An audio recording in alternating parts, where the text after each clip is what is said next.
we're back. Neoncast 16. Coming to you after a shorter than usual break because there's some stuff that's coming out, I guess. And before we get to our main course for the evening, which is the review of Justice League, we're going to start with a few shorts, a few quick topics to touch on, a couple of short reviews, and a couple of other thoughts on things. And we will start with a quick comments. There's not going to be really anything spoilery here, I think. Not really. Quick comments, quick review of the anime movie Your Name, which everybody, it's I think the biggest box office success for an anime film ever in Japan, beating out some Studio Ghibli thing, Spirited Away probably, or maybe it was one of the even newer ones. I can't remember. Anyway, this movie was also picked up to become an American movie produced or directed by J.J. Abrams. I don't remember which role he plays in this production. But yeah, I finally had a chance to see it, and it's really good. I saw it not knowing anything about it other than the thing, you know, the one sentence pitch of the plot is boy and girl, bodies. It's like a body swap, like wake up in each other's bodies. But and I thought it was just going to be that. It was just going to be, vice versa, or one of those other movies about people ending up in like a body swap movie. But it's not. It takes a couple of big turns, and it's really good. I don't know how well it would function as a Hollywood movie. I mean, it's a story that's obviously easily adaptable, I think, as like an American live action movie, but I guess it really depends on how well it's executed. I think something about the anime's ability to convey certain kinds of emotional beats make it really good for certain kinds of stories, and then when you try to adapt them to live action, it kind of loses a little bit of that punch. But yeah, Your Name, certainly worth watching. Even if you're not a big anime fan, I think it's a good crossover movie. That's probably a testament to its success in Japan because it got like a mainstream attention there. So that's the first just quick thing I wanted to say. Another quick thing I wanted to say is the Netflix dropped The Punisher season 1, and I had a chance to watch the first episode.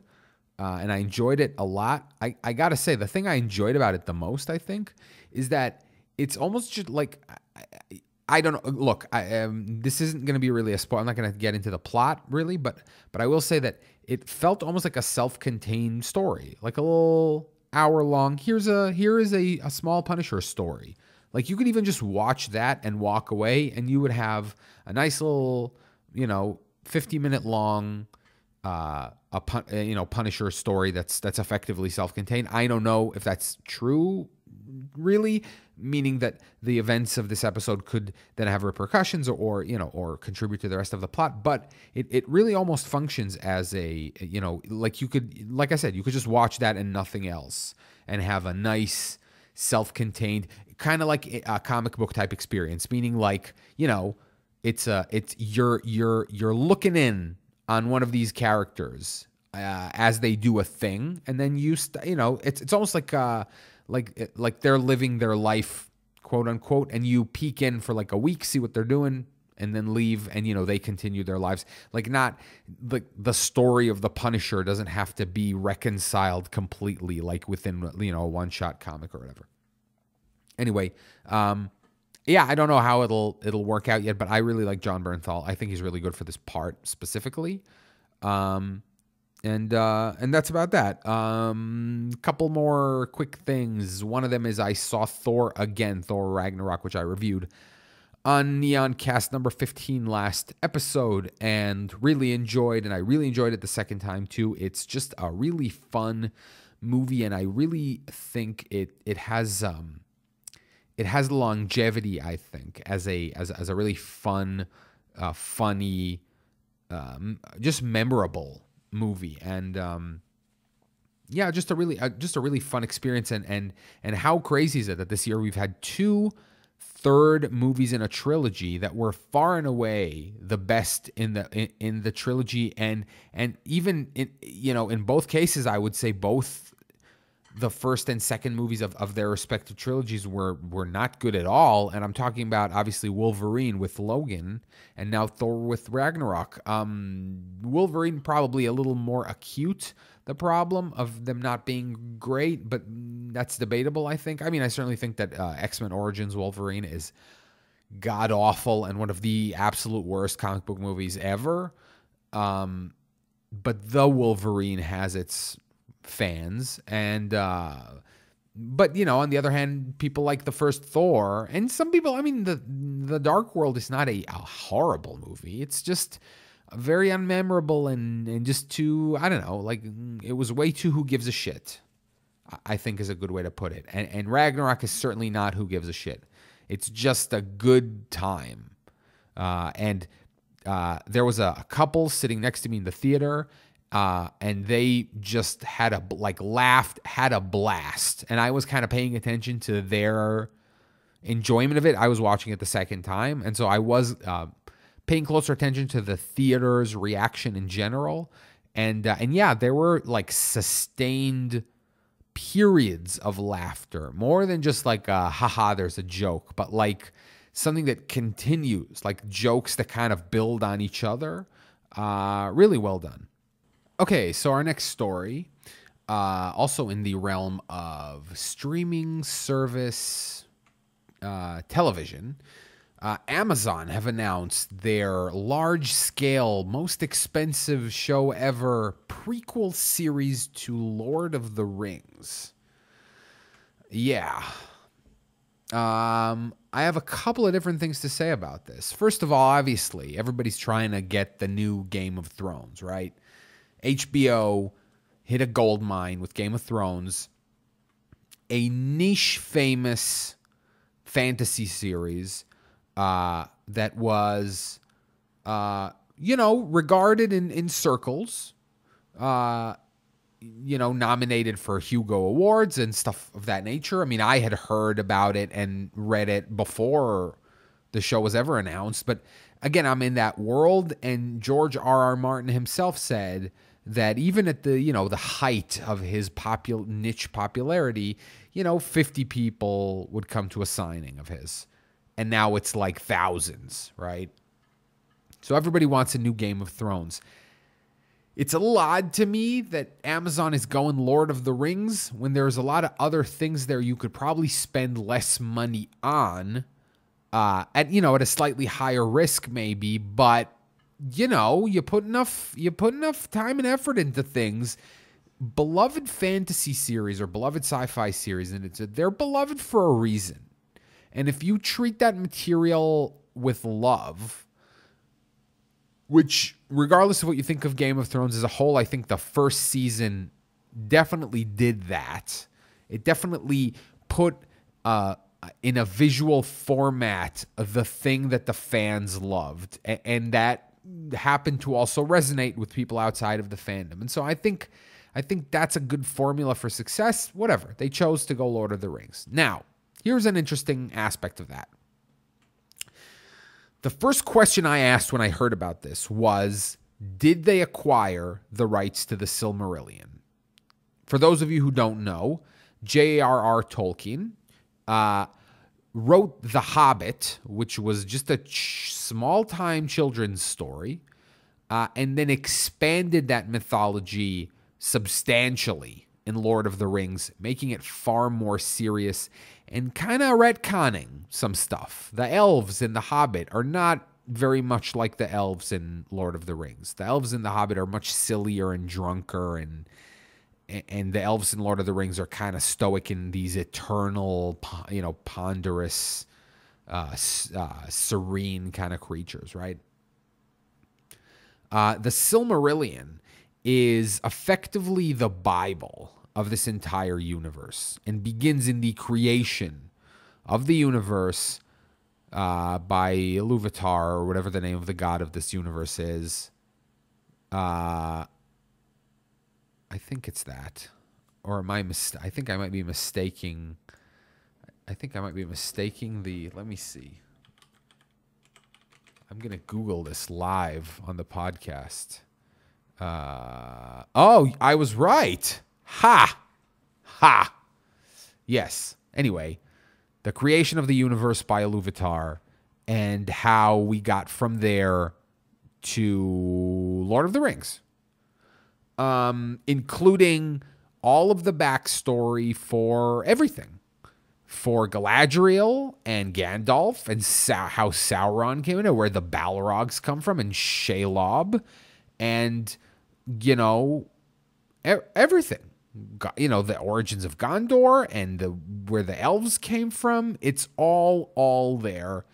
And also within it is the origin of all of the mythology of Lord of the Rings. All of the songs, the poems, the sayings, which in the books are so detailed and expansive and rich.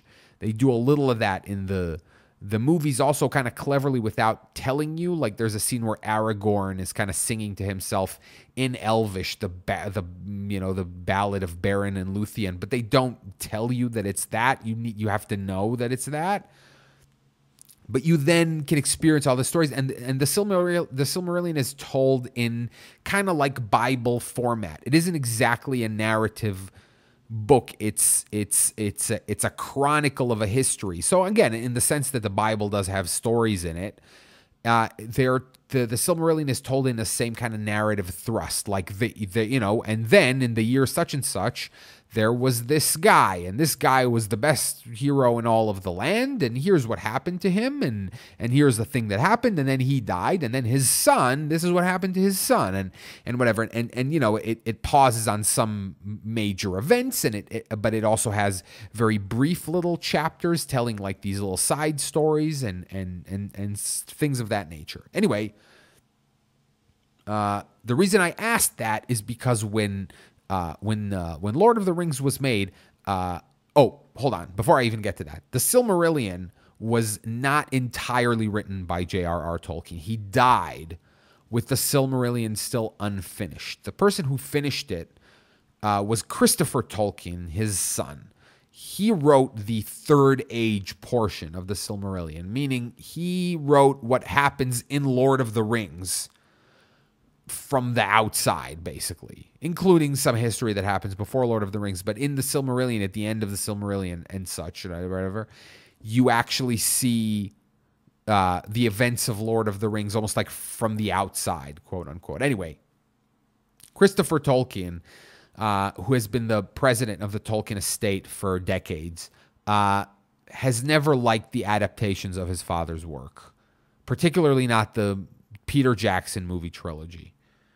And became kind of embittered, I think, because it was so beloved. He did not like. I think they didn't involve the Tolkien estate enough for his liking. He didn't like some of the things that they changed and how they changed them. And has been pretty vocal about it over the years. He did not hide his disdain for this. And so when they came to make The Hobbit and asked for the rights to the Silmarillion, he said no. And so they had to scrounge together other things that Tolkien had written about this world, which is also why the Hobbit trilogy feels so strung out. Had they been able to acquire the rights to the Silmarillion, I think this Amazon show would have never happened, because a ton of stuff that they are going to cover, if they acquire the Silmarillion rights, we're going to get to that in a second, would have been covered in the Hobbit trilogy. It's a lot of rich history of the world that they were just not allowed to use. Anyway, this brings us to Amazon. So when Amazon announced that they were making Lord of the Rings, or like a Lord of the Rings prequel, the first thing I asked was, did they get the rights to the Silmarillion? And while I did not get an answer to that question yet, 2 days later, Christopher Tolkien announced he was resigning as head of the Tolkien estate after, again, being there for decades. And I cannot help but think that those things are related. I mean, he clearly was not happy with this deal that they signed.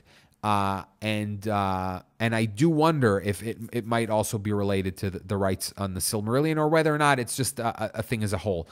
But yeah, he was very displeased, and I'm curious. Look, I'm not happy, because I don't need the same source material mined again and again. I think there's plenty of potential to find the next Game of Thrones out there. I randomly picked up Mistborn by Brandon Sanderson recently, and I'm loving it. And it would be so, that could be your thing. It's distinct. It's sword and sorcery, but not in the same way as either Lord of the Rings or Game of Thrones. It kind of reminds me of Bloodborne, the game by From Software. It's kind of gothic and dark and almost a little bit pre-Victorian-ish in its fantasy, but it does have like swords and shields and stuff, but it isn't exactly medieval.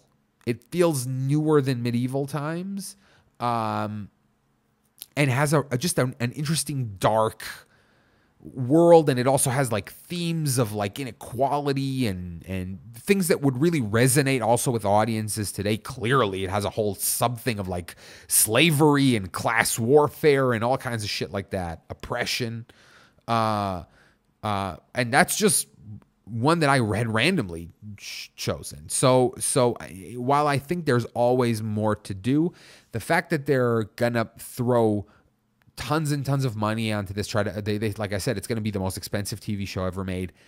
I'm at least curious. I mean, spending that much money on something without not throwing that same kind of dedication into the creative effort is not smart business-wise. Like, why would you throw that much money on something if you didn't also hire the best possible people to make it on the creative front? And so that's encouraging, I guess. And, everything can be good. Look, I said the other day, and I even said on this podcast, I said the Wolverine, Logan was the best Wolverine movie. Ragnarok was the best Thor movie. Fury Road is the best Mad Max movie, and fucking Blade Runner 2049 some people like better than the original, and those came 30 years after the sort of the classics that bred them. Anything can be done. Anything can be remade brilliantly. Anything can be rebooted brilliantly. You just got to do it right. And yeah, that's that item. And the last bit of its news, or whatever you want to call it, is the countdown to The Last Jedi, which is coming out in slightly under a month. Yours truly shall be seeing it at that time, and we'll definitely do one of these about that, clearly. And maybe something else, but we will see. But the thing I wanted to discuss was that Disney announced that Rian Johnson, the director of The Last Jedi, is going to helm a new trilogy that's non-Skywalker related. He's going to write and direct the first one, and then he's also going to oversee the entire trilogy. I think this is great news, not specifically because of the thing that he's going to make. We'll discuss that in 1 second. The reason I think this is good news is that Disney are clearly very happy with the movie he delivered. And as I remember, he finished it ahead of time, and I don't think they even needed a lot of reshoots. It was really well. They clearly worked really well together, and Lucas and Disney have had some trouble. They came out strong out of the gate with JJ and The Force Awakens, whether you like it or not. I'm just talking about the business side of this for a second. They got along great. he did exactly what they wanted to have been done, which is to restore fan faith in the brand and deliver, a gigantic international smash hit that instantly generated characters that were lovable and that people like. But then things kind of got more problematic immediately with Rogue One, and the fact that they had to do extensive reshoots and bring in other directors to help kind of put it together. And even then, I mean, it made a lot of money, but it is sort of controversial and a lot of fans don't like it. And then they had the whole Lord and Miller problem with Han Solo, where they had to bring in Ron Howard and effectively reshoot the entire movie from scratch.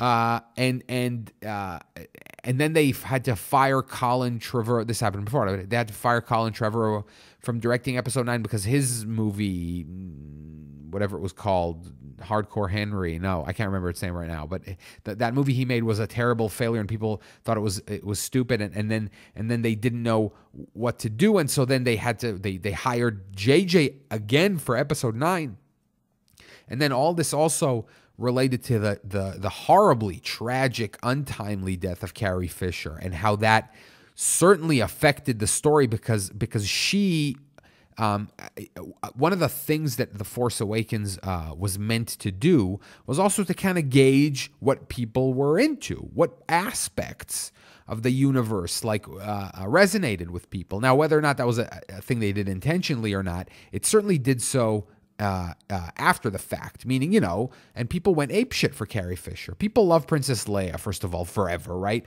And, and people also love Carrie Fisher and have for many years. And in recent years, she's kind of had a resurgence of popularity and sort of interesting tidbits about her past that people like. And she's just this sort of sharp, smart, interesting person.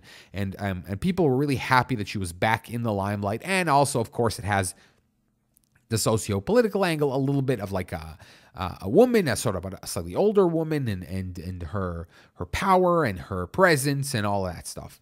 And so immediately they were scrambling to kind of beef up her role in the story, only to then have her die like that, and then have them doing, we don't know yet. I mean, we're going to have to watch The Last Jedi and see what they do there. But I mean, in the trailer, they kind of hint at something that's going to happen. But I mean, I don't know. Maybe, it's entirely possible that, and this is going to sound kind of horrible because, again, we're talking about somebody who died, but they might have lucked out. And by that, I mean that in The Last Jedi, maybe what they were originally intending to do is kind of fake her death, have her, have Kylo Ren or whatever blow up the ship you think she's in, and have that as a cliffhanger for Episode 9 to then reveal that she's alive. And if that was originally the plot, then they had a ready-made way to just keep her dead, I guess. And I don't know if that's true at all, but it does look like, they had planned some kind of, or tease some kind of maybe death scene for her in The Last Jedi. And I didn't hear about any kind of like retrofitting of the story after she died. So, I mean, I don't know, but yeah, anyway, my point was, I'm going to circle back to my original point, which was, after their first really good click with the director, they had a series of things that kind of tried to trip up their smooth sailing. And the fact that they want Rian Johnson, they're like, we're not letting you go. Come plan 3 more movies, make another movie with us, to me means they're really happy with what he gave them. And I think that if they're happy, we will be happy too. Because, even if you look at it as a cynic, Disney's ultimate purpose is to make money. Now, you might say like, well, Rogue One made money and all that was fangasm, fan service. Yeah, but the thing that people keep forgetting is that Rogue One was, the story of how Rogue One was born it was just kind of like a side idea. Like almost like that wasn't their intention was not to be, I mean, obviously there's going to be a lot of fan service in these movies, but I don't think that was going to be the thing that they were just going to do. And I think the proof of that is that they, like I said, they introduced these new characters and we immediately like these new characters, including, the new droid that could have so easily been obnoxious and not likable at all, Jar Jar Binks. And so I do think that there was a deliberate, and we're talking about Disney here, right? If somebody knows that it's important to create characters that you love and identify with, which makes them timeless, it's fucking Disney. I mean, the beloved Disney characters have been around for decades and decades, and people still love them. And so they understand the importance of that. So I do feel like they do have a focus on that, on trying to create things that are memorable and are going to remain memorable for years to come. And bearing that in mind, the fact that they're very happy or seemingly very happy with the movie Rian Johnson delivered for them, I think is good news for us. And on that note, we are going to conclude this first section, and we are going to discuss the Justice League movie. Now, you can go back and listen to my reviews of Batman v Superman and also Suicide Squad, and see that I am not super impressed or happy with what DC are doing. I don't think I need to rehash this stuff every time, but I'm obviously going to get into it a little bit. I have a little checklist of things I wrote down to talk about. But things are a brewing in the DCEU. It's unclear what's going to happen after this movie. It's the box office numbers for it are not looking good. And Matt Reeves, the director of the next Batman movie, is no longer sure that Affleck is even going to be Batman in that movie. And Affleck's looking for some kind of exit strategy from this universe. And they're talking about doing Flashpoint, and there's all kinds of rumors. And I think that they're waiting until this movie finishes its cinematic run, and then they're probably either going to straight away maybe announce what they've been thinking of doing, or at that point sit down and figure out what it is, because this ain't working. This is the Justice League. It's the fucking Justice League. Look, Batman and Superman and Wonder Woman and Green Lantern and Flash and Aquaman, collectively speaking, before the Marvel Cinematic Universe came around, were far, far more recognizable and marketable than Iron Man, Captain America, Black Widow, Hawkeye, the Hulk and Thor. That's just, I mean, you could go look at sales figures. This isn't me siding or being a fanboy of one or the other. As someone who didn't grow up in the States, I can tell you that DC characters are far, far more, or were far, far more known internationally than Marvel characters. It's just the way it is. And so the fact that they're stumbling and struggling and spending $300 million on this movie and being unable to break $100 million opening weekend for the Justice League, fucking Deadpool made $130-something million on its opening weekend. It cost 1/5 of the budget of the Justice League, and it was R-rated, so kids didn't go see it. I mean, fuck. Like, do you understand how many fans of this franchise aren't going to see these movies? It's fucking mind-boggling. I mean, it's crazy. And I'm sure, I know there's a lot of like putting on their good game face and everything's all right and nobody panic and it's all the critics and all of that crap. I'm telling you, this is a disaster. It's not some people say to me, well, but Batman v Superman still made $900 something million. Yeah, the thing that you need to understand is that properties like this, properties as big as this, as big as Star Wars, Superman, Batman, Spider-Man, James Bond, franchises as big as that are considered losing if they don't make gigantic profits. That's just the way it works. A Batman movie making you $100 million profit versus a Deadpool movie making you $100 million profit. The Deadpool in that equation is far, far more profitable because your Batman movie should have greater return on your investment simply because it's Batman.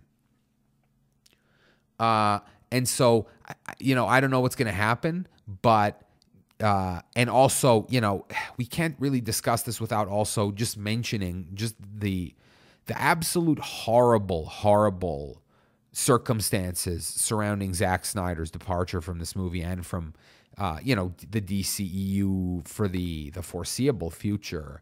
The suicide of his 20-year-old daughter. And people on the internet are very passionate. And also, internet culture and internet jargon tends to be amplified from real life. I think people sometimes misattribute that to people being assholes on the internet. And I do think that to some extent that's true. But I also think that because the digital space is an outlet a lot of times for people's sort of pent up emotions, because what are you going to do? Go around yelling at people on the street? That I think that there's a coefficient of severity of dialogue that you need to kind of overlook, meaning, grade on a curve. Everybody's a little more extreme on the internet. But yeah, what I'm getting at is that Zack Snyder has some very passionate fans and some very passionate haters. And we just got to set all that aside because, life is more, tragic circumstances like this are certainly more important than our silly discussions about movies about superheroes, right? But anyway, yeah, there were, the real world did play a part in what happened in the production of this movie and the fact that its budget ballooned to $300 million and they had to bring in Joss Whedon to finish it. And they did, again, extensive reshoots and tried to retrofit. And we're going to discuss some of that later in some of the spoiler section, I guess. But I mean, we could just get right into it. And let me just say right off the bat that when Man of Steel came out, I was a very ardent defender of it. And Batman v Superman and also now this have really made my love for it kind of sour because things that it appeared to be setting up in terms of character and world development just didn't happen. And so then that pre-stuff makes no sense. It only makes sense if you then use the things that happened to Superman in the first one, then make him Superman. It's like having an origin story, but then have none of the lessons of the origin story then translate into the actual superhero. It's like having a Batman that murders people. Wait. Oops. See what I was doing there? So yeah, the Justice League. It is not good. It's not a good movie. It's not overly long. I guess that's pretty good, right? But let me, on a slightly more serious note, There are some good things about it. I actually think the cast is good. I don't think what they do with some of the characters, specifically Superman and Batman, is good, but none of the people in it, specifically none of the members of the Justice League, feel like they're miscast. Jason Momoa is really fun and pretty good in this, and Ezra Miller as the Flash, also kind of awkward and funny. Obviously Gal Gadot, who everybody loves from Wonder Woman, and you got the guy who plays Cyborg. I don't know. I mean, he's not bad. He's a little forgettable, and I kind of don't like the CGI on him. Looks better than it did like in the first looks and stuff that everybody saw. They kind of muted it. It was very silvery, shiny, which has that kind of CGI look, and they kind of dulled it a little so that it looks a little better. But it does give him very little room for performance because of how you have to shoot something like that and stuff. And so I think he could have had more room to be unique. And I think that I gotta apologize to that guy. I don't know his name. But yeah, like based on his like comedic timing and stuff, like I feel like he could have done better, like if given a better stuff to do it, or like a better format to be able to perform in. But yeah, like, and I do think some of my favorite parts of this movie are the Justice League doing their Justice League thing. Like that was kind of fun. I mean, and I do think that that's kind of what we look for in these ensemble movies. Like in the the first Avengers movie really had that, I think for the first time on that kind of scale, where all of a sudden you had all of them together in the city battling off an alien invasion and like using each other and their powers. I remember seeing that for the first time and thinking how awesome that was, and how interesting the combinations of things they did when like Captain America was deflecting Iron Man's beams with his shield onto other enemies and all kinds of stuff like that. And also obviously Civil War kind of gave us a lot of that too. So yeah, I did think those parts of the movie were some of the most entertaining, because that's what I'm looking for in this kind of movie. It had some funny moments. It had some good moments, like good small moments. But the overall of it again is it's unfocused. It's kind of a mess. It jumps around too much. It has way too much exposition for a movie that's only 2 hours long. It has some really, really distracting and annoying CGI on Henry Cavill's face, because he wasn't allowed to shave his mustache while doing reshoots for the movie. And oh my God, are those scenes apparent, and it's distracting, and it just feels so low budget. It's so god awful. And yeah, like there's just I think we're going to have to get into spoilers, because this is just demands a closer look at some of the details. And so look at the description below to see if there is any more stuff that I'm going to discuss after spoilers or not. I'm not sure. You'll see in the text below. So I'm going to give a little breather, and then I'm going to start discussing specifics. Okay, so as I said, I have a little checklist here. I'm making a lot of oh my god, my papers are all over the place. Yeah.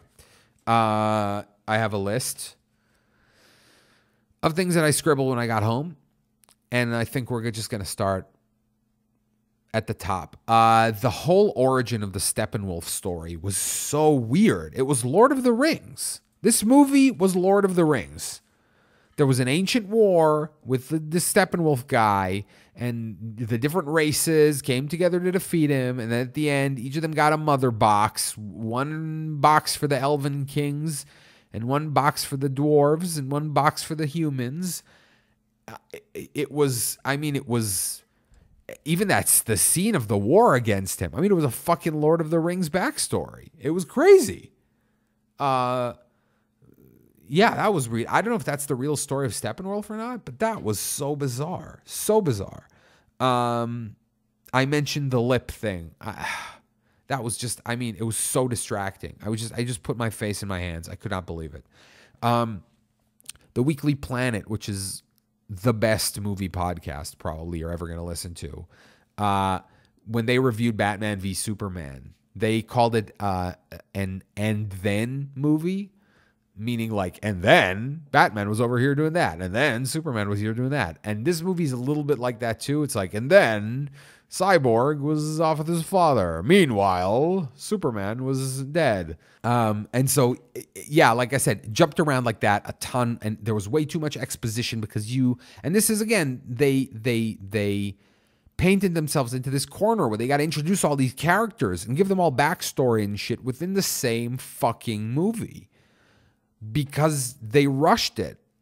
And so, yeah, like half the movies, like info dumps. Some things just didn't really pay off from Batman v Superman. Wasn't there little grains of things floating off of his grave at the end of Batman v Superman? But then he was just dead until they did the mother box thing. And by the way, how anticlimactic was bringing Superman back to life? I thought it was going to be, I thought they were going to be at his grave for some reason, okay? And then they were going to get attacked maybe by Steppenwolf there, or maybe Steppenwolf needed to steal Superman's body because he was Kryptonian, something like that. I thought that there was going to end up being a showdown near Superman's grave. And then, at the moment of despair, kapow, Superman's back.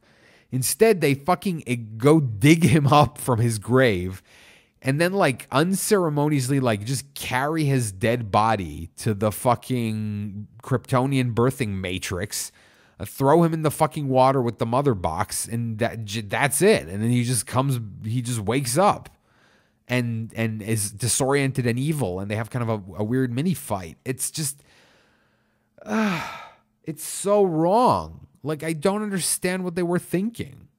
It's just bizarre. Hold on, what else? Oh, here's another thing that had an odd non-payoff. So Clark Kent is also dead. Not only Superman is dead, but Clark Kent is dead. They established this well in Batman v Superman. There's an article in the paper. They have a funeral for him. He's actually buried in Kansas. He's not buried in the Superman grave that was in I think DC or something like that. He's actually buried as Clark Kent. But then at the end, Clark Kent's back. He's walking around across the street from the Daily Planet. He's at his house in Smallville with carpenters, and there's people around. He's just walking around with Bruce Wayne, hey, how'd you get the house? I bought the bank. What happened? How did they explain that Clark Kent is alive? He had didn't he have an open casket funeral too? I think so. Okay, next thing. This is going to turn into a marathon. Okay, Steppenwolf, another sort of generic enemy that was just bent on destruction and was big and had a suit with horns. It looked like something out of Thor. It was also very Lord of the Ringsy. He kind of looked like Sauron, and he was also bigger. And so when everyone was fighting him, he was big, and they were flying in and riding horses, and there were armies and shit. It was very, very, very Lord of the Rings. You got to agree with me. It's there. Okay. Backtrack. There's a lot of backtracking. Again, they're trying to make it more lighthearted and stuff, but you can't ignore what happened in Batman v. All of a sudden, Batman is the biggest Superman fan ever. And like, okay, I get that, I get that you had a change of heart or whatever, but I mean, you're backtracking the entire previous fucking movie with very little right to do that, because the death of Superman was very ill. It was very ill conceived and executed in that movie, and so I don't feel sincerity in Batman's change of heart, where suddenly he was a beacon. Really? He was a beacon. All of a sudden, what? You weren't like, I understand, like, you were suspicious that he was an alien and so what? Now all of a sudden you're looking back at all of the stuff he did that made you mad back then. You're like, he was a beacon of hope. It's just not. I don't know. It's just, it feels not, that's not how you develop a character, by just deciding that, oh, the last iteration was too much X, so we're just going to turn down the X knob and turn up the Y knob. Yeah. Let's see. Music incorporated both the Batman 89 theme and the Donner theme, because again, we need that. By the way, is really cynical fan service to me. Even though I love both those themes, they're used only in a way as to be like, hey, by the way, look at the movie soundtrack. Look at those tracks. Remember that? Oh, you should come here to hear the Batman theme and the Superman theme too. And it's not like, I thought maybe they would do that again when Superman came back to life. All of a sudden you would have the Superman theme. Nah, that's not what they do. They do something lame, and it doesn't matter. And they have a couple of, again, modern renditions of old songs, a couple of old songs. None of them are particularly interesting. The post-credits sequences are not interesting. That's I'm kind of getting to the end of my list of grievances. But I cringed a lot. I shook my head a lot. But. Like I said, it wasn't cast poorly, and if they're really going to do a Flashpoint and replace Ben Affleck and maybe get some fresh blood in, both in terms of, like I said, Affleck doesn't want to do it, then he should definitely it should definitely be people who are super into being there, and maybe also, like I said, on the creative side. And as tragic as Zack Snyder's departure was, it does open the door to do that, which again, I think could be beneficial to the future of this universe, or, any new universe that they might reboot or whatever you want to call it. I think that's it. And so this has been the Neoncast, episode 16. Check me out on Twitter, @NeonTaster. The Twitter account for the podcast is @Neoncast. This podcast has been brought to you, along with other things like Twitch streams and shorter form videos, on my YouTube channel, youtube.com/c/neontaster, and the aforementioned Twitch streams can be viewed live when I do them at twitch.tv/neontaster. I announce the streams on both my main Twitter account and my Neoncast account. And additionally, if you want to send me an email or anything that's longer than the length of a tweet, neoncastpod@gmail.com. Maybe you could comment on this video with where I should upload the audio for people who listen to podcasts on their phones. I don't like doing iTunes. It seems like way too much of a hassle. Is there a place where I could just upload all of these to, and then you could access them with your phone podcast app? Is SoundCloud a thing like that? Please make it something free. That would be nice. But yeah, let me know. And as always, thanks for listening, if you have been listening. And if not, then why am I talking to you?